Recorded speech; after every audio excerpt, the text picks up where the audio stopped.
What I noticed since I started collecting watches is that the more and more I progress on this journey and the longer it has been going on, the less likely I'm willing to kind of try new avenues. And I feel like that's the case for most people collecting. Once you kind of choose your niche or what you're into, whether that be sports watches or vintage watches, chronographs specifically, you're less likely to venture out of that safe domain. And it makes sense, right? Once you found what you like, why would you change? However, despite of this, I notice also that there are time and time again watches that disrupt this rule in that sense. And those are usually watches that hit the spot. And yes, a watch can hit the spot, but they tick the boxes, essentially the most essential boxes. And that's why, regardless of anyone's preferences or tastes, they are usually appreciated by almost everyone in the industry. An example of that, of a classic, is obviously the Seiko SKX. And an example of more of a recent release, although it's been a few years now, but a more recent release in that sense, is the Baltic MR01. When I had that watch, that was my most complimented watch. I have never received as many compliments on a watch just randomly, even from strangers, even from people that were not into watches, on the Baltic MR01 that I did on any other watch. And that speaks kind of for itself. The most important boxes, or the most important criteria that are met for those watches to become what they are, in my opinion, it's first of all affordability. Then it's design, which is often so good that it goes from being subjectively good to almost objectively good. And then there is the performance to price ratio, which is usually very high and very competitive. And so for the SKX, it's very obvious. You get a day date function, you get a dive watch that is 200 meters water resistant, and when it came out, I think it was around €200. Now, let's not look at the resale prices. That's something that is outside of our control. But when the watch was released, that was the product and that was the price. For the Baltic, some may say, oh, but it's a Chinese movement, or, it feels a bit light and here and there, which is true.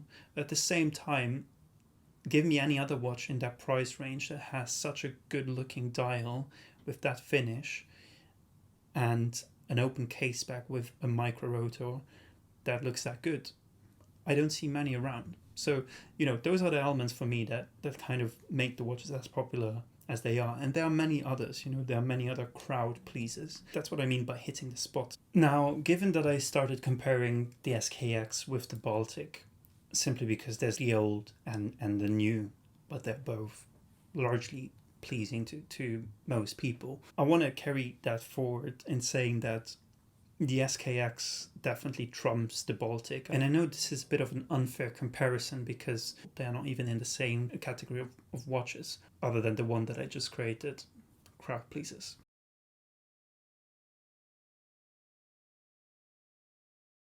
The Seiko, for me, it has that history and it has a lot more functionality. A lot of that comes with it being a dive watch.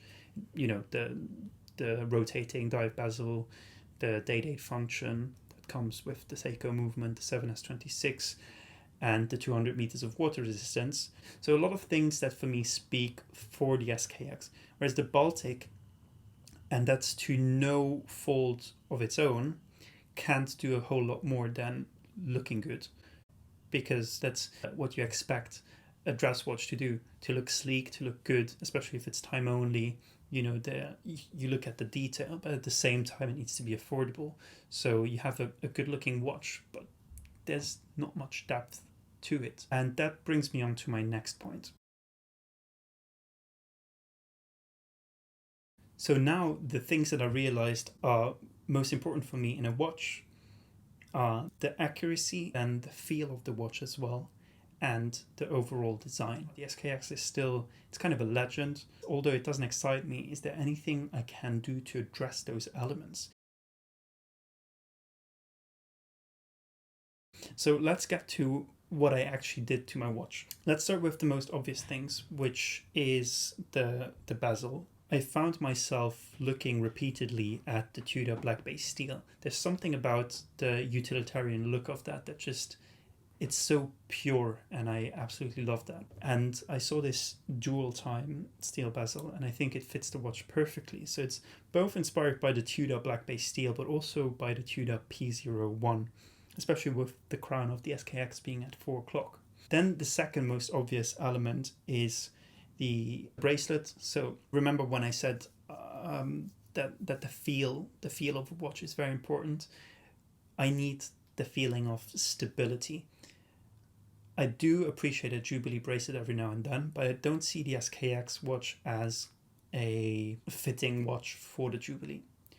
I know many people won't agree with this, but for me, the loose feel of a Jubilee is something to wear on the weekend or on holidays, whereas during the week or on a daily watch, which for me the SKX has become, I want the feel of solidity.